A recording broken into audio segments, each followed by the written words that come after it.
الحمدللہ رب العالمین والصلاة والسلام علی خاتم النبیین اما بعد فاعوذ باللہ من الشیطان الرجیم بسم اللہ الرحمن الرحیم الصلاة والسلام علیک یا رسول اللہ وعلی آلک واصحابک یا حبیب اللہ الصلاة والسلام علیک یا نبی اللہ وعلی آلک واصحابک یا نور اللہ۔ الحمدللہ عز و جل درود پاک پڑھنے کے بے شمار فضائل و برکات ہیں۔ ایک بہت ہی خوبصورت حدیث پاک ہے، میرے آقا علیہ الصلوۃ والسلام فرماتے ہیں من صلی علیہ صلاۃ واحدۃ صلی اللہ علیہ عشرہ، جو کوئی شخص مجھ پر ایک بار درود پاک پڑھے اللہ کریم اس پر اپنی 10 رحمتیں نازل فرماتا ہے۔ فرمایا من صلی علیہ عشرا صلی اللہ علیہ مئۃ، جو مجھ پر 10 بار درود پاک پڑھے رب کریم اس پر 100 رحمتیں نازل فرماتا ہے۔ پھر فرمایا من صلی علیہ مئۃ صلی اللہ علیہ الفا، جو مجھ پر 100 بار درود پاک پڑھے اللہ اس پر 1000 رحمتیں نازل فرماتا ہے۔ کاروباری لوگ بیٹھے ہیں، ہم نارملی اپنے سرمایہ کو ملٹیپل کرنے کی کوشش کر رہے ہوتے ہیں، اس کی ملٹیپلیکیشن دیکھیے، 1 درود 10 رحمتیں، 10 درود 100 رحمتیں، 100 درود 1000 رحمتیں۔ اگر میں اور آپ چاہتے ہیں کہ دن رات مجھ پر رحمتوں کی برسات رہے، میری سیکیورٹی رہے، میں گھر سے جاؤں تو خیر سے جاؤں، خیر سے واپس آؤں، تو درود پاک کو اپنا ورد بنائیے۔ مگر اس حدیث کا جو اگلا پارٹ ہے نا وہ اور بڑا ہی خوبصورت ہے۔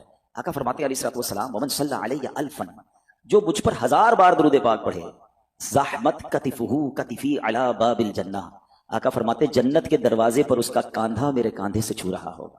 آپ ذرا سمجھیے، کاندھے سے کاندھا کس سے چھوتا ہے؟ امام صاحب اعلان کرتے ہیں مسجد میں ذرا کاندھے سے کاندھا ملا کر سفید سیدھی کر لیں، ویری نیکسٹ ٹو می، جو بالکل مجھے میرے برابر میں ہوتا ہے نا، میرا کاندھا اس سے ٹچ ہوتا ہے۔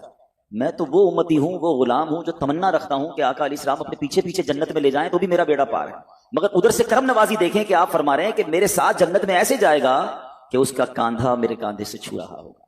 یہ ہے درود پاک۔ تو بہرحال درود پاک it's a beautiful way to spend your time with رحمہ ود برکہ، جتنا ہو سکے درود پاک پڑھتے رہیں۔ آئیے مل کر محبت کے ساتھ بآواز بلند درود پاک پڑھ لیں۔ صلو علی الحبیب صلی اللہ تعالی علی محمد صلی اللہ علیہ وسلم۔ 10 رمضان مبارک ہماری امی حضور ام المومنین حضرت خدیجہ الکبریٰ رضی اللہ تعالی عنہا کا یوم بھی ہے۔ آپ کا وصال نبوت کے 10ویں سال 10 رمضان مبارک کو ہوا۔ یہ وہ عظیم ہستی ہیں، سبحان اللہ۔ میرے آقا علیہ الصلوۃ والسلام ان سے اتنا پیار فرماتے، اور نبی پاک علیہ الصلوۃ والسلام کو جس طرح انہوں نے سپورٹ کیا، یہ اسلام کے ابتدائی ایام تھے، یعنی ہماری خواتین کے لیے وہ رول ماڈل ہیں کہ اپنے شوہر کے ساتھ برتاؤ کیسا ہونا چاہیے، اور اسپیشلی ٹف ٹائم میں آپ طیبہ، طاہرہ، زاہدہ، صدیقہ، اور آپ عظیم ہستی ہیں کہ نبی پاک علیہ الصلوۃ والسلام کی جو پہلی زوجہ ہیں وہ آپ ہیں، اور جب تک آپ نبی پاک علیہ الصلوۃ والسلام کی زوجیت میں رہیں میرے آقا علیہ الصلوۃ والسلام نے کوئی دوسرا نکاح نہیں فرمایا۔ ایک اور خوبصورت بات کہ پیارے آقا علیہ الصلوۃ والسلام کی تمام اولاد میں سوائے حضرت ابراہیم کے جتنی اولاد ہے وہ سب حضرت خدیجہ الکبریٰ رضی اللہ تعالی عنہا سے ہے۔ اور سبحان اللہ، رہتی دنیا کے سیدوں کی نانی جان جو ہیں وہ حضرت خدیجہ الکبریٰ رضی اللہ تعالی عنہا ہے۔ جنت المعلی میں آپ کا مزار شریف موجود ہے، مکہ مکرمہ میں۔ اللہ تربت حضرت خدیجہ پر اپنی کروڑوں رحمتوں کی بارش نازل فرمائے، اور ان کے صدقے ہماری مغفرت فرمائے، اور ہماری ماؤں بہنوں کو ان کی سیرت سے اپنی زندگی میں امپلیمنٹیشن کرنے کی توفیق عطا فرمائے۔ چونکہ بات خاندان نبوت کی ہوئی ہے، اور سبحان اللہ، آئیے اسی خاندان کی نسبت سے میں ایک بڑا ہی ایمان افروز آپ کو واقعہ سناتا ہوں، جس ایک واقعے میں ہم سب کے لیے بہت کچھ ہے۔ ماجرا یہ تھا کہ مولا علی شیر خدا کرم اللہ تعالی وجہ الکریم کے گھرانے میں 5 افراد تھے، بی بی فاطمہ خاتون جنت، حضرت امام حسن، حضرت امام حسین، اور ان کا ایک غلام تھا، اس کا نام تھا حارث۔ یہ 5 افراد رہتے تھے، اور 3 دن گزر گئے ان کے پاس کھانے کو کچھ نہیں تھا۔ 3 دن تک فاقہ ہے، کھانے کو کچھ نہیں ہے۔ خاتون جنت بی بی فاطمہ رضی اللہ تعالیٰ عنہ نے مولا علی سے کہا، اے علی جا کر میرا یہ لباس بیچ کر آ جاؤ۔ ذرا میں تھوڑا سا واقعہ یہ بریک کرتا ہوں، ہم ساتھ ساتھ سیکھتے بھی جائیں گے تو انشاءاللہ آج بیان میں آنے کا مقصد بھی پورا ہو جائے گا۔ یہ گھرانہ کون سا ہے؟ یہ میرے آقا کا گھرانہ ہے، یہ نبی پاک علیہ الصلوۃ والسلام کی جگر کا ٹکڑا بی بی فاطمہ رضی اللہ تعالیٰ عنہ کا گھر ہے۔ مولا علی وہ ہیں کہ جن کے بارے میں نبی پاک فرمائے جس کا میں مولا اس کا علی مولا، یعنی اس قدر عظیم گھرانہ۔ اور سرکار دو عالم علیہ الصلوۃ والسلام کے پاس نعمتوں کی کوئی کمی؟ آپ تو وجہ تخلیق کائنات ہے نا۔ نبی پاک علیہ الصلوۃ والسلام ہی از the reason of the all creation۔ خود فرماتے ہیں کہ اگر میں چاہوں تو یہ مکے کے پہاڑ سونے چاندی کے بن کر میرے ساتھ چلنا شروع ہو جائے، اتنا اتھارٹی ہے۔ مگر 3 دن سے کھانے کو نہیں ہے، مگر اس گھرانے میں شکوہ بھی نہیں ہے، اس گھرانے میں کمپلین بھی نہیں ہے۔ اس گھرانے کا تو حال دیکھیں کہ 3 دن کا فاقہ ہے۔ کیا کبھی ایسا ہوا کہ ہم میں سے کسی نے اپنا لباس بیچا ہو کھانے کے لیے؟ خاتون جنت، جنتی عورتوں کی سردار، آپ کہہ رہی ہیں مولا علی شیر خدا کو کہ جا کر میرا لباس سیل آؤٹ کریں اور کچھ کھانے کو لے آئیں۔ سبق مل رہا ہے کہ اگر کبھی زندگی میں کوئی تکلیف آ جائے، کبھی کوئی جناب ہماری چیزوں میں کمی ہو جائے تو شکوے نہیں کرنے، صبر کرنا ہے۔ ہمیں تو جناب تھوڑا سا کاروبار ڈاؤن ہو جائے، تھوڑی مارکیٹ ڈاؤن ہو جائے، تھوڑا سا جناب کوئی نقصان ہو جائے تو ہمارا تو چہرہ ہی بتا دیتا ہے کہ لگتا ہے بہت بڑا لاس ہو گیا ہے۔ نہیں جناب، زباں پر شکوے رنجو علم لایا نہیں کرتے، زباں پر شکوے رنجو علم لایا نہیں کرتے، نبی کے نام لیوا غم سے گھبرایا نہیں کرتے۔ اب ذرا آگے سنیے، مولا علی شیر خدا کرم اللہ تعالی وجہ الکریم وہ لباس مارکیٹ میں جا کے سیل آؤٹ کرتے ہیں، وہ لباس بکتا ہے 6 درہم کا، ٹھیک ہے؟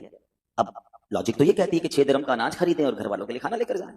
اسی دوران ایک سائل آ جاتا ہے، ایک اللہ کا بندہ آتا ہے، کہتا ہے اے ابو الحسن میں بہت غریب ہوں، مجھے اللہ کے نام پہ کچھ دے دو۔ اچھا، اب ہم جیسا کوئی آدمی ہوتا تو 6 میں سے چلیں، اگر بہت سخاوت بھی ہوتی تو چلے 1 درہم اسے دے دیتا، مگر یہ گھرانہ کیسا گھرانہ ہے، سخاوت کیسی ہے اس گھرانے میں، مولا علی شیر خدا نے 6 کے 6 درہم اس فقیر کو دے دیے، اگین ایمپٹی ہینڈڈ، سب دے دیے۔ تھوڑا آگے چلے تو ایک عرابی آیا اور آ کر کہتا ہے، اس کے پاس اونٹنی تھی، کہ اے ابو الحسن، مولا علی کی یہ کنیت تھی، یہ اونٹنی خریدو گے؟ مولا علی کہتے ہیں میرے پاس تو پیسے ہی نہیں، تو کہا ادھار خرید لو، کہا کتنے کی دینی ہے؟ کہا 100 درہم کی۔ آپ نے اونٹنی خرید لی۔ تھوڑا اور آگے گیا تو ایک اور عربی آیا، ایک اور عربی شخص کہتا ہے اے علی یہ اونٹنی بیچنی ہے؟ کہا بیچنی؟ تو کتنے کی خریدی ہے؟ کیسا کوشچن ہے؟ بزنس کمیونٹی کے لوگ بیٹھے ہیں نا، ہم سے کوئی پوچھ لے آپ کی کاسٹ کیا ہے، اس کے بعد تو جناب وہ کلابیں لگتی ہیں، بھائی اللہ کی قسم میری تو کاسٹ ہی اتنے کی ہے۔ اچھا ہمیں سمجھ نہیں آتی، بندہ پہلے کاسٹ 1000 روپے بتاتا ہے، تھوڑی نیگوشیشن کرو تو 950 پہ آ جاتا ہے، یار ابھی تو آپ قسمیں کھا رہے تھے میری 1000 کی کاسٹ ہے۔ ہمارا یہ حال ہے، مولا علی شیر خدا گھر میں کھانے کو کچھ نہیں ہے، آپ فرماتے ہیں 100 درہم کی خریدی۔ سچ کو آنچ نہیں ہے، وہ بندہ کہتا ہے 160 کی دینی ہے، بالکل دینی ہے، 160 میں آپ نے سیل کر دی۔ تھوڑا آگے گئے تو پہلے والا جو عربی تھا وہ آیا، کہا اے علی وہ اونٹنی کہاں گئی؟ کہا میں نے بیچ دی، اب میرے پیسے دے دو۔ آپ نے 100 درہم دے دیے، خوشی خوشی گھر آئے اور بی بی فاطمہ کے ہاتھ میں 60 درہم رکھ دیے۔ خاتون جنت کہتی ہے اے علی میرا جوڑا اتنا قیمتی تو نہیں تھا کہ 60 درہم کا بک جاتا۔ سنو مولا علی کیا کہتے ہیں، کہتے ہیں میں نے اللہ سے تجارت کی ہے، میں نے اللہ سے کاروبار کیا ہے، 6 ملے تھے وہ اللہ کی راہ میں خرچ کیے، اللہ نے مجھے 60 لوٹا دیا ہے۔ ہائے ہائے ہائے، اب سنیے، اب آگے سنیے اس کی، اور اس واقعے کا خوبصورت ٹرن اور سنیے گا، ایمان تازہ ہو جائے گا۔ اس گھرانے کی شان کیا ہے؟ اعلیٰ حضرت امام اہل سنت لکھتے ہیں نا، کیا بات رضا اس چمنستان کرم کی، کیا بات رضا اس چمنستان کرم کی، زہرا ہے کلی جس میں حسین اور حسن پھول۔ یہ گھرانہ ہی چمنستان کرم ہے۔ اب جب صبح بارگاہ رسالت میں گئے تو نبی پاک علیہ الصلوۃ والسلام کو یہ بتاتے، مولا علی بتاتے، اس سے پہلے سرور کائنات علیہ الصلوۃ والسلام سوال کرتے ہیں اے علی تمہارا کل تمہارے ساتھ جو معاملہ ہوا تم جانتے ہو کیا تھا؟ مولا علی کہتے ہیں اللہ عالم و رسول عالم، حضور آپ ہی بتا دیں معاملہ کیا تھا۔ کہا اے علی جو تمہیں اونٹنی بیچنے آئے تھے وہ کوئی اور نہیں، وہ حضرت میکائیل علیہ السلام تھے۔ اے علی جو تم سے اونٹنی خریدنے آئے تھے نا وہ حضرت جبرائیل علیہ السلام تھے، اور جاننا چاہو گے وہ اونٹنی کون سی تھی؟ یہ وہی اونٹنی ہے کہ جس پر میری بیٹی بی بی فاطمہ خاتون جنت قیامت کے روز سواری کریں گی۔ یہ ایسا سخی گھرانہ ہے جو تم سے نہ مانگوں تو پھر کس سے مانگوں، تمہارا تو سارا گھرانہ سخی ہے۔ اب اس ایک واقعے سے اتنا کچھ ہے ہمارے لیے، میں کچھ اور بیان نہ بھی کروں نا، آج اسی ایک واقعے کو میں پرت پرت کھولتا چلا جاؤں تو یہ ایک انسیڈنٹ، یہ ایک beautiful story of the family of رسول اللہ صلی اللہ تعالی علیہ وسلم میں کیا کچھ سکھا رہی ہے۔ قناعت کس کو کہتے ہیں، صبر کس کو کہتے ہیں، اللہ کی رضا پر راضی رہنا کس کو کہتے ہیں، اور پھر سخاوت کس کو کہتے ہیں، اللہ پر بھروسہ کس کو کہتے ہیں۔ ہم تو بہت عجیب و غریب لوگ ہو گئے ہیں، ہمیں تو اسباب پر بھروسہ ہے، ہماری تو کیلکولیٹر سے کیلکولیشن چلتی ہے کہ نہیں جناب اتنے سال محنت کروں گا تو یہ ملے گا، اپنے پلانز ہی ختم نہیں ہوتے، تھوڑا سا جناب ہمارا پلان ڈسٹرب ہو جائے تو لوگ مایوسی والی باتیں، ڈپریشن میں چلے جاتے ہیں، لوگ معاذ اللہ سوسائڈ کی باتیں کرنے لگ جاتے ہیں۔ کدھر گیا رب پر بھروسہ؟ نہ کریں ایسا۔ بعض اوقات آزمایا جاتا ہے، بعض اوقات اس میں بہت ساری حکمتیں ہوتی ہیں۔ ایک اور حدیث پاک کا واقعہ سناؤں گا پھر اپنے ٹاپک کی طرف دوبارہ آتے ہیں، کمال کا واقعہ، اور یہ واقعہ نبی پاک علیہ الصلوۃ والسلام نے صحابہ کو سنایا۔ حضرت ابو ہریرہ رضی اللہ تعالیٰ عنہ اس حدیث کے راوی ہیں۔ حضرت ابو ہریرہ کہتے ہیں کہ نبی پاک علیہ الصلوۃ والسلام نے ہمیں یہ واقعہ سنایا کہ بنی اسرائیل میں 3 شخص تھے۔ ذرا غور سے سنیے گا، ہم میں سے کئی لوگ ایسے ہیں جو پچھلے 5 10 15 سالوں میں اللہ نے ان کو بڑا عروج دیا ہے، اللہ آپ کو اور ترقی دے، آپ کے رزق حلال میں اللہ اور برکت دے، مگر غور سے سنیے گا۔ آقا علیہ الصلوۃ والسلام فرماتے بنی اسرائیل میں 3 لوگ تھے، اللہ کریم کو ان کی آزمائش مقصود ہوئی، ان کا ایگزامینیشن مقصود ہوا۔ وہ تینوں بندے کون تھے؟ اس میں ایک بندہ تھا جس کو برس کا مرض تھا، کوڑ کا مرض ہوتا ہے نا، ایک بندہ تھا جس کی آنکھیں نہیں تھی، نابینا تھا، اور ایک بندہ تھا جس کے بال ہی نہیں آتے تھے، گنجا تھا، اس کی تمنا بڑی تھی کہ بال آ جائے۔ تینوں کسی نہ کسی پرابلم، کسی کلیمٹی، کسی ڈیفیکلٹی میں تھے۔ اللہ نے ایک فرشتہ بھیجا ان کے پاس۔ سب سے پہلے فرشتہ گیا برس کے مریض کے پاس جس کے جسم پر داغ تھے، عجیب و غریب اس کی جلد تھی، سکن تھی، لوگ اس سے دور ہٹتے تھے۔ اس نے برس کے مریض کو کہا کہ بھائی یہ بتاؤ تمہاری سب سے بڑی تمنا کیا ہے؟ وہ کہتا ہے میری سب سے بڑی تمنا یہ میری بیماری دور ہو جائے، لوگ مجھ سے دور ہو جاتے ہیں، میری باڈی پر عجیب عجیب قسم کے داغ ہیں۔ فرشتے نے دعا کی، اس کے جسم پر ہاتھ پھیرا، اس کی باڈی بالکل ٹھیک ہو گئی۔ کہ یہ بتاؤ تمہیں مال کون سا اچھا لگتا ہے؟ تو وہ بندہ کہتا ہے کہ مجھے جو ہے وہ اونٹنی بڑی پسند ہے۔ فرشتے نے اس کو ایک اونٹنی دی جو گابن تھی، بچہ دینے والی تھی۔ فرشتہ آگے چلا گیا۔ اب فرشتہ پہنچا دوسرے بندے کے پاس، اور وہ بندہ تھا جو گنجا تھا، اس کے بال ہی نہیں آتے تھے۔ فرشتے نے کہا تیری خواہش کیا ہے سب سے بڑی؟ کہتا بس میرے بال آ جائیں، اس سے بڑی کیا تمنا ہے۔ فرشتے نے اس کے سر پہ ہاتھ پھیرا، دعا فرمائی، اس کے بال آ گئے۔ کہ تجھے مال کون سا پسند ہے؟ تو اس نے کہا کہ مجھے جو ہے وہ گائے بڑی پسند ہے۔ اس کو ایک گابن گائے، بچہ دینے والی گائے دی۔ تھرڈ پرسن کے پاس فرشتہ کیا، وہ کون تھا؟ اندھا تھا، مادرزاد، بائی برتھ بلائنڈ۔ تو تیری کیا تمنا ہے؟ بولے میری تو زندگی میں ہے ہی اندھیرا، اللہ کرے میری آنکھیں آ جائیں. فرشتے نے اس کی آنکھوں پر ہاتھ رکھا, دم کیا, دعا کی, اس کی آنکھیں آ گئی. تجھے کیا چاہیے؟ کہا مجھے بکری بڑی پسند ہے.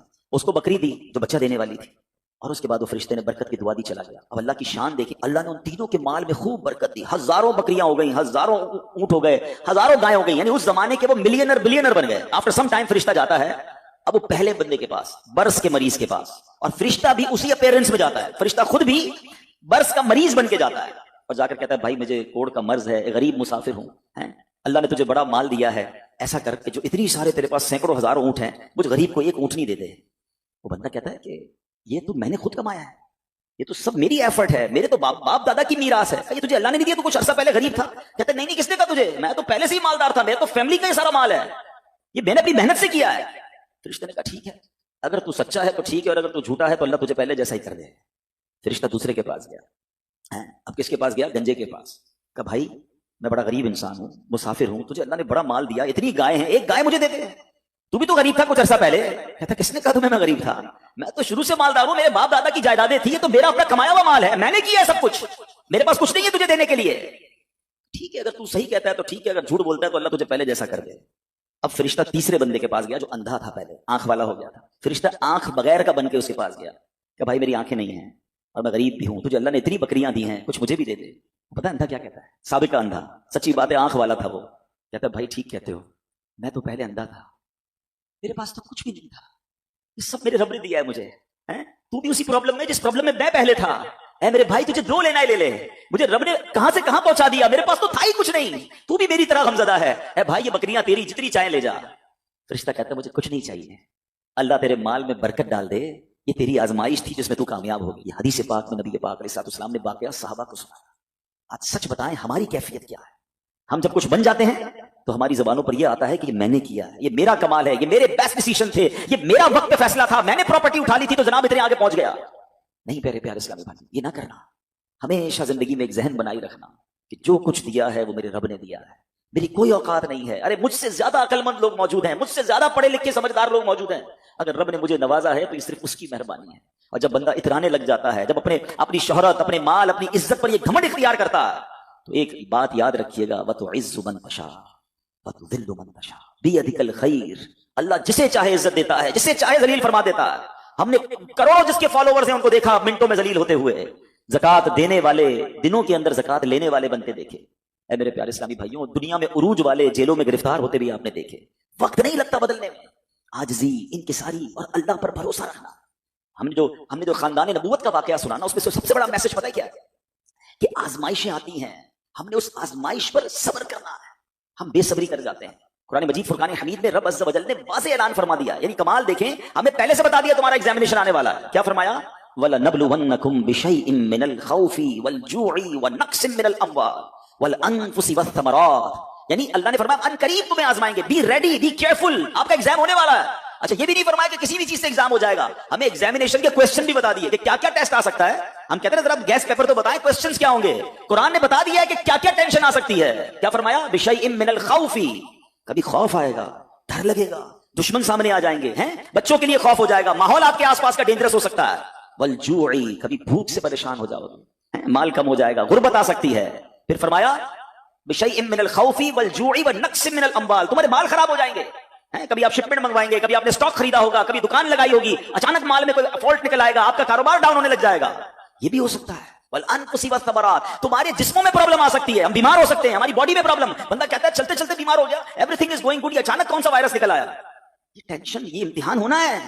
والثمرات, یا تمہارے پھل, تمہارے مال, تمہارے باغات, یہ بھی خراب ہو سکتے ہیں. مگر آگے قرآن کیا کہتا ہے؟ یہ ایگزامینیشن سے جو پاس ہو جائے گا نا, وبشر الصابرین, خوشخبری ہے صبر والوں کے لیے. It means good news waiting for you. یہ ٹائم نکالنا ہے, اگر صبر سے نکال گئے تو آگے کیا ہے؟ خوشخبری موجود ہے. الذین اذا اصابتهم مصیبہ قالوا انا للہ وانا الیہ راجعون, کہ جب ان پر کوئی مصیبت آتی ہے تو وہ کیا کہتے ہیں؟ واویلا نہیں کرتے, کہتے اللہ ہی کا مال ہے, اللہ ہی کی طرف لوٹ جانا ہے. کاش یہ بات سمجھ آ جائے. جب بھی آپ کو فیل ہونا کہ چلتے چلتے معاملات ڈسٹرب ہو رہے ہیں تو بی پریپیئر کہ مجھ پر ٹیسٹ شروع ہو گیا اور میں نے فیل نہیں ہونا ہے, میں نے صبر کے ساتھ یہ مشکل وقت گزارنا ہے, اللہ پر بھروسہ رکھنا ہے, اللہ پر یقین رکھنا ہے. اب ہمارا پرابلم یہ ہے کہ جب کسی کو کہو بھائی صبر کرو تو ساری دنیا کو بتا کر کہتے ہیں جناب صبر ہی تو کر رہے ہیں. یہ صبر نہیں ہے. آج کل ایک جملہ بڑا مشہور ہے, لوگ کہتے ہیں اللہ آپ کو صبر جمیل عطا فرمائے, صبر جمیل پر اجر عظیم عطا فرمائے. ان کو روک کے پوچھو بھائی صبر جمیل کس کو کہتے ہیں؟ وہ کہیں گے شاید کسی جمیل بھائی کا صبر ہوگا. یہ کسی جمیل بھائی کا صبر نہیں ہے. What is the definition of صبر جمیل؟ یہ ریکوائرڈ ہے. اور وہ کیا ہے کہ دو بندے بیٹھے ہیں, ایک پرابلم میں ہے, ایک پرابلم میں نہیں ہے, لیکن ان دونوں کو دیکھ کر آپ فیصلہ نہ کر سکیں کہ کون پرابلم, پتہ ہی نہ چلے, میرا چہرہ بھی نہ بتائے میں کسی تکلیف میں ہوں. ہاں یہ ہے صبر. ہمارا تو چہرہ ہی بتا دیتا بھی خیر تو ہے, تو بہت بڑا لگتا ہے پرابلم ہے, ہاں بس یار بڑی مشکل میں ہوں. اچھا جس کو بتایا کیا وہ حل کر دے گا؟ دنیا بھر کو بتانا یار سر میں بڑا درد ہے, پیٹ میں بہت درد ہے, کاروبار بڑا ڈاؤن ہے, فیملی میں بڑے پرابلمز ہیں, نہ وہ ڈاکٹر ہے کہ علاج کر دے, نہ وہ کچھ ہمارا مسئلہ حل کر سکتا ہے. مگر جو صبر کا ثواب تھا نا, میں نے ضائع کر دیا. صبر کا ثواب پتہ ہے کتنا ہے؟ سنیے گا. بلکہ میں ایک بڑی عجیب بات کرنے جا رہا ہوں, آپ کو حدیث پاک سناتا ہوں. بعض اوقات لوگ, ہم جیسے گناہگار آدمی کو یہ خیال تو نہیں آنا چاہیے, لیکن شیطان ہے نا, کبھی خیال ڈال دیتا ہے یار میں نماز بھی پڑھتا ہوں, روزے بھی رکھتا ہوں, صدقہ خیرات بھی کرتا ہوں, مشکلیں حل نہیں ہو رہی. سنو اب 2-3 حدیثیں آپ کے سارے پرابلم سالو کر دیں گی.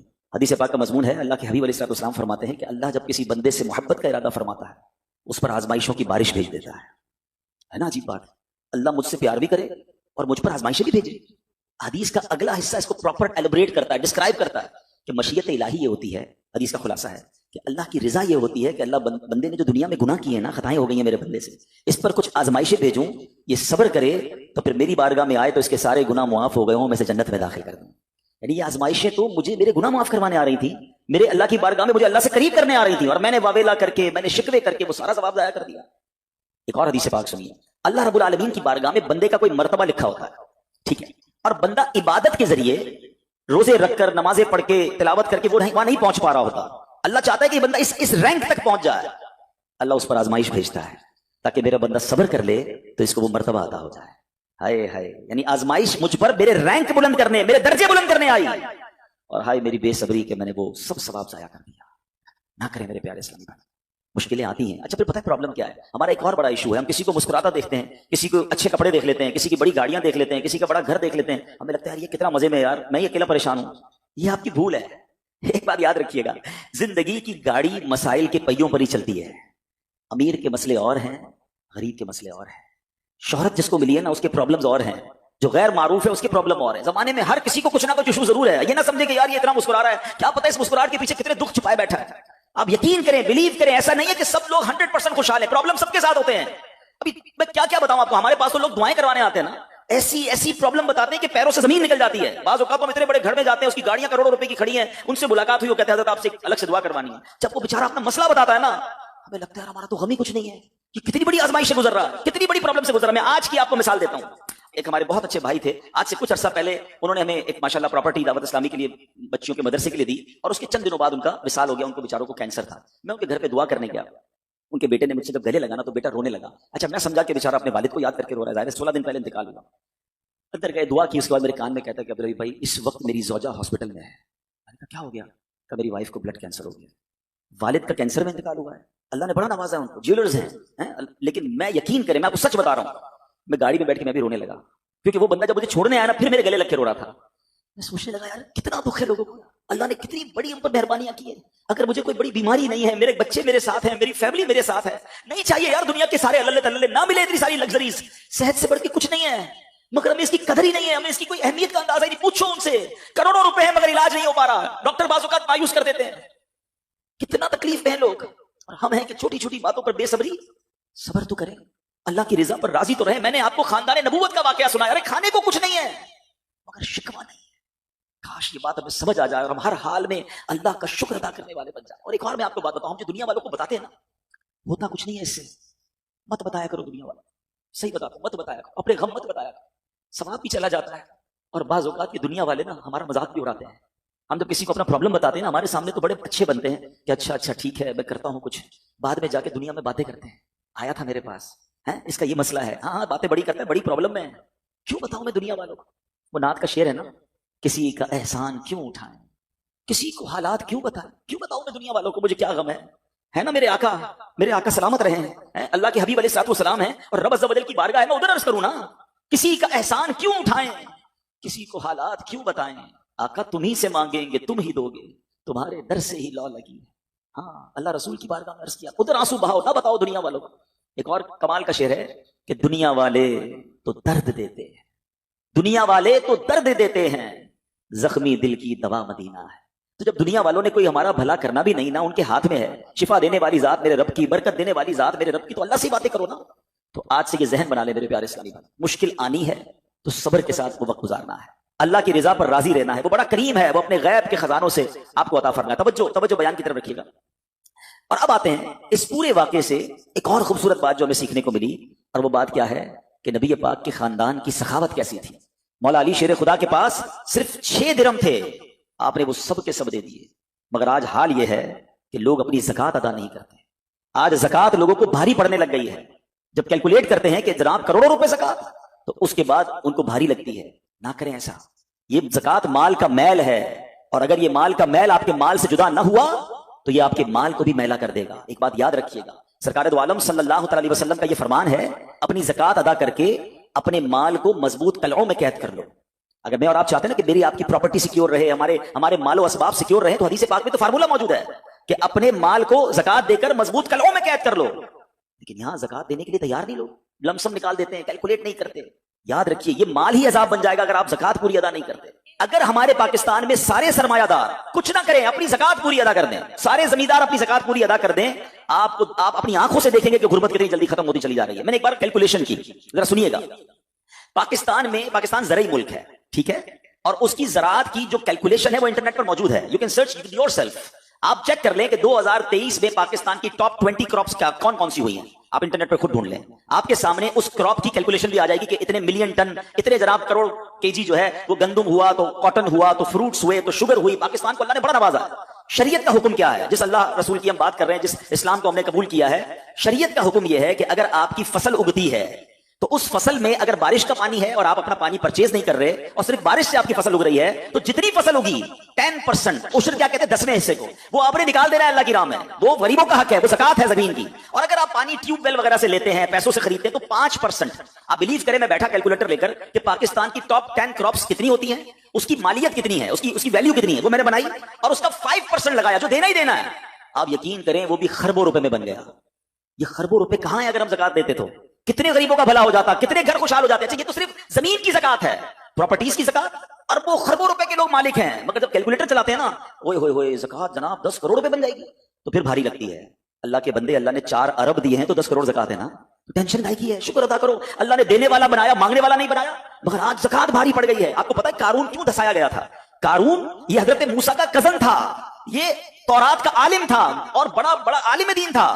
مگر جب حضرت موسیٰ نے اس کو زکوٰۃ کا حکم دیا نا, اس کے پاس کتنے پیسے تھے کہ قرآن کہتا ہے اس کی خزانوں کی چابیاں ایک جماعت لے کر چلتی تھی. خزانے نہیں, صرف کیز آف دا ٹریجر, اتنا خزانہ تھا. مگر کیا ہوا یہ کہ جب حضرت موسیٰ نے اس کو کہا, اس زمانے پر زکوٰۃ کتنی تھی, ابھی تو 100 پہ 2.5 ہے نا, 1000 پہ 1. آپ نے فرمایا ہر 1000 پر 1 تم نے زکوٰۃ دینی ہے. اس نے کیلکولیٹ کیا تو بہت بنتے تھے. حضرت موسیٰ کے خلاف ہو گیا, زکوٰۃ کا انکار کیا, اپنے خزانوں کے ساتھ زمین میں دھسا دیا گیا. پلیز خدا کے واسطے اس آواز کو سب مل کر آگے بڑھائیں. میں تو یہ سمجھتا ہوں جس طرح ہم نماز کی بات کرتے ہیں کہ نماز پڑھو, زکوٰۃ دیں, بے شک کسی کو بھی دیں, جو حقدار ہے اس کو دیں, مگر زکوٰۃ پوری دیں. پاکستان خوشحال ہو جائے گا, غریبوں کا بھلا ہو جائے گا. لیکن زکوٰۃ جس کی ہزاروں لاکھوں میں ہے شاید وہ نکال دیتا ہے, مگر جب زکوٰۃ کروڑوں میں ہو رہی ہے تو لوگوں کے دلوں پر بوجھ بنتی جا رہی ہے. اس کو بوجھ نہ بننے دینا. میں ایک دعا کرتا ہوں آج, اگر آپ کو لگے تو آپ بھی آمین کہہ دینا. اپنے لیے تو میں کئی بار یہ دعا کرتا ہوں کہ یا اللہ مجھے وہ مال نہ دینا جس کی زکوٰۃ مجھ پر بھاری ہو جائے. کہو آمین. یا اللہ وہ مال دینا کہ میں خوش دلی سے تیری راہ میں زکوٰۃ دوں. اچھا یہ بھی بڑا ایشو ہے, پیسے نکلتے ہیں تو بھاری بڑے پڑتے ہیں. اللہ فرماتا ہے تم اس وقت تک بھلائی کو نہیں پہنچ سکتے جب تک اپنی پیاری چیز راہ خدا میں خرچ نہ کرو. آپ بہترین خرچ کرو نا, اللہ آپ کو اس سے زیادہ عطا فرمائے گا. اچھا جب بھی کیلکولیٹر, دیکھیں کچھ چیزیں کیلکولیٹر سے کیلکولیٹ ہوتی ہیں, مگر اللہ کی راہ میں جو خرچ کرنے والا معاملہ ہے نا وہ رحمت کے کیلکولیٹر سے کیلکولیٹ ہوتا ہے. وہ میرے اور آپ کے کیلکولیٹر سے کیلکولیٹ نہیں ہوگا. آپ کے حساب کریں گے کہ یار مولانا صاحب کہہ رہے ہیں اللہ کی راہ میں خرچ کرنے سے مال کم نہیں ہوتا, کروڑ روپے ہیں, 2.5 لاکھ زکوٰۃ دوں گا تو 97.5 بچ گئے, یہ تو کم ہو گئے. آپ اس کو کہیں نوٹ کر لیجئے, اگلے سال آپ کروڑ روپے کی زکوٰۃ نہیں دے رہے ہوں گے, آپ اس سے زیادہ کی زکوٰۃ دے رہے ہوں گے. یہ کیسے؟ جو بھی زکوٰۃ دیتا ہے اس کو پوچھ لیجئے, ہر سال اس کی زکوٰۃ بڑھتی ہے. کیوں بڑھتی ہے بھائی؟ زکوٰۃ تو کم, پیسے کم ہونے چاہیے تھے. نہیں جناب, یہ میرے نبی علیہ الصلوۃ والسلام کا وعدہ ہے. ویسے تو میرے آقا جو فرمائے حق ہے, مگر اس حدیث میں اللہ کے رسول علیہ الصلوۃ والسلام نے قسم اٹھائی. آپ فرماتے ہیں میں قسم کھا کر کہتا ہوں اللہ کی راہ میں خرچ کرنے سے مال کم نہیں ہوتا. پھر تو لاک کر دو نا, پھر تو سمجھ جاؤ کہ جب نبی پاک قسم اٹھا کر فرما رہے ہیں. اچھا پھر آپ سب کو دیکھ لیں, جو بانٹ رہا ہے نا ہر سال اس کا بڑھتے ہوئے دیکھ رہے ہیں, کم نہیں ہوتا. یہ بے وقوفی ہے جو یہ سوچتا ہے کہ یار دے دوں گا تو کم ہو جائے گا. نہیں. اب پھر میں آخری بات کر دوں اپنے بیان میں, جو ایک اور ایشو جو بہت بڑا ہم دیکھتے ہیں, ایک تو زکوٰۃ پوری دینی ہے اور انجوائے کر کے دینی ہے, خوش دلی سے دینی ہے, مزے لے کر دینی. یہ نہیں کہ دل پر بوجھ, یار کیا کروں 1 سال ہو گیا اب تو زکوٰۃ دینی پڑے گی. نہیں, یہ نہیں. دو اور انجوائے کرو, اللہ کی راہ میں خوش دلی سے دو. ایک واقعہ سن لیں, بات اور کلیریفائی ہو جائے گی. حضرت ابو جعفر اپنے زمانے کے بڑے ابدال ہیں. ان کے گھر میں ایک فقیر آیا تو انہوں نے اپنی زوجہ کو کہا کہ اپنے پاس کیا ہے دینے کے لیے؟ کہ حضور صرف 4 انڈے ہیں گھر میں, نتھنگ ایلس. 4 eggs only. کہا یہ چاروں ہی دے دو. ایمان اور عقیدہ اور بلیف دیکھیں, چاروں دے دو. چاروں دے دیے. تھوڑی دیر بعد دروازے پر دستک ہوئی. دیکھا تو ایک بندہ ٹوکری لے کر آیا. کہا کیا ہے؟ بیگم سے پوچھا. کہا آپ کے دوست نے انڈے بھجوائے ہیں. کہا کتنے آئے ہیں؟ کھوڑا صاحب ذرا سنیے گا, کتنے آئے؟ کہا کہ 30 آئے ہیں. کہا 30 کس حساب سے آئے؟ ہم نے تو 4 دیے تھے نا. اب ایمان, ان کا عقیدہ اور ان کا بلیف دیکھے. کیا 4 دیے تو 40 آنے چاہیے تھے. ایک کا 10 اللہ کا وعدہ ہے نا. تو کہا حضور آئے تو 40 ہیں مگر 10 انڈے ٹوٹے ہوئے ہیں. تو آپ نے اپنی زوجہ سے پوچھا کہ سچ بتاؤ, جو تم نے 4 دیے تھے اس کی کنڈیشن کیا تھی؟ کہا حضور بات یہ, جب میں نے 4 دیے تھے نا اس میں بھی 3 ثابت تھے, ایک ٹوٹا ہوا ہی تھا. یہ فارمولا آج یاد کر لو. پورے دو گے پورے ملیں گے, ٹوٹے دو گے ٹوٹے ملیں گے. اب آپ چیک کیجئے کہ جب اللہ کی راہ میں خرچ کرنے کی باری آتی ہے, میں اپنا مال دل سے نکلتے ہوئے دکھ ہو رہا ہے یا خوشی ہو رہی ہے, بہترین دے رہا ہوں یا بچانے کی کوشش کر رہا ہوں. ہمیشہ یاد رکھیں, ہم اللہ کی راہ میں خرچ کرتے ہیں, ہمارے پیسے نہیں پہنچتے وہاں پر, وہاں نیت پہنچتی ہے. اب مجھے بتاؤ نا یار, ہم اپنے لیے خرچ کرتے ہیں بہترین کھانا, بہترین لباس, اور غریب کو دینا ہے تو بچا ہوا لیفٹ اوور. اب اچھا, اب میں کہتا ہوں 100 بندوں کو نہیں کھلا سکتے, نہ کھلائیں, 2 کو کھلائیں, اچھا کھلائیں, کوئی بات نہیں. آپ کسی کے دل میں خوشی تو داخل کریں. اپنے گھر والوں کے لیے لباس خرید رہے ہیں, 2 غریب بچوں کے لیے ویسا ہی لباس خرید رہے ہیں, پھر دیکھیں آپ کو کیسی برکتیں ملتی ہیں. تو ہمیں اس بار یہ ایک انداز اختیار کرنا ہے کہ ہم نے اللہ کی راہ میں بہترین خرچ کرنا ہے. اس کو ہمیں غلطی کیا کرتے ہیں, فطرے کی. جو فطرے کی جو بات ہے اس میں آپ کو ایک بات بتاتا ہوں. فطرہ حدیث پاک میں 4 قسم کا بیان ہوا ہے, گندم کا, جو کا, کشمش کا اور کھجور کا. ٹھیک ہے, لیکن ہم بچپن سے سن رہے ہیں, جب بھی فطرے کی باری آتی ہے ہم پہلے 50 روپے تھا وہ دے دیا, 100 دے دیا, 200 دے دیا, 300 دے دیا. ہمیں یہ پوری حدیث یا تو ہم نے پڑھی نہیں تھی یا ہمارے ذہن میں نہیں تھی, مگر حدیث پاک میں 4 قسم کا فطرہ بیان ہوا ہے. غریب آدمی گندم کا فطرہ دے دے کوئی بات نہیں, مگر جو روزانہ بہترین افطاری کر رہا ہے, بہترین کھانے کھا رہا ہے, سچ بتاؤ اس کو کون سا فطرہ دینا چاہیے؟ میری افطاری روز اجوا کھجور سے ہے, اور عید والے دن میں گندم کا فطرہ دے آتا ہوں. ہمیشہ یاد رکھیں, اچھا خرچ کرے نا. اس بار فطرہ جس کو اللہ نے جیسا نوازا ہے, غریب آدمی کے لیے بات نہیں کر رہا, جس کو نوازا ہے رب نے. کہ ہم کبھی ایسا کرتے ہیں کہ عید کی شاپنگ کے لیے جائیں, دکاندار سے کہیں کہ یار جو کپڑا سب سے سستا ہے وہ نکال دو, سب سے سستے جوتے نکال دو, میں نے عید پڑھنی ہے. بہترین چاہیے, اپنے لیے بہترین لینا ہے, اللہ کی راہ میں لوئسٹ والا فطرہ دینا ہے. خود غور کریں, خرچ کیجئے گا, دل سے کریں, اللہ اور نوازے گا. اور یہ تو وقت ہے لوگوں کو بانٹنے کا, یہ وقت ہے مسلمان بھائیوں کا ہاتھ پکڑنے کا, غریبوں کی مدد کرنے کا. کسی کی افطاری اچھی کر دیں, کسی کی سحری اچھی کر دیں, کسی کو لباس دے کر اس کی عید اچھی کر دیں. نہ جانے کس کی دعا کے صدقے آپ کا بیڑا پار ہو جائے گا. تو اے میرے پیارے اسلامی بھائیوں, جو میں نے مولا علی شیر خدا کرم اللہ تعالی وجہ الکریم اور ان کے خاندان کا واقعہ سنایا, اس میں میسج یہ تھا کہ سخاوت اس کو کہتے ہیں. یہ ہے اللہ کی راہ میں خرچ کرنا, جو کیسے بلاؤں کو اور بیماریوں کو دور کرتا ہے. مگر آج حال یہ ہے, یقین جانے دکھ ہوتا ہے جب ہم ملتے ہیں لوگوں سے, ان کی ویلتھ پتہ ہوتی ہے, مگر زکات پوری دینے کے لیے کوئی تیار نہیں ہے. خدا رسول کے واسطے آپ بھی اور یہ پیغام کو عام کریں. میں نہیں کہتا آپ دعوت اسلامی کو دیں, کہ زکات تو پوری دو یار.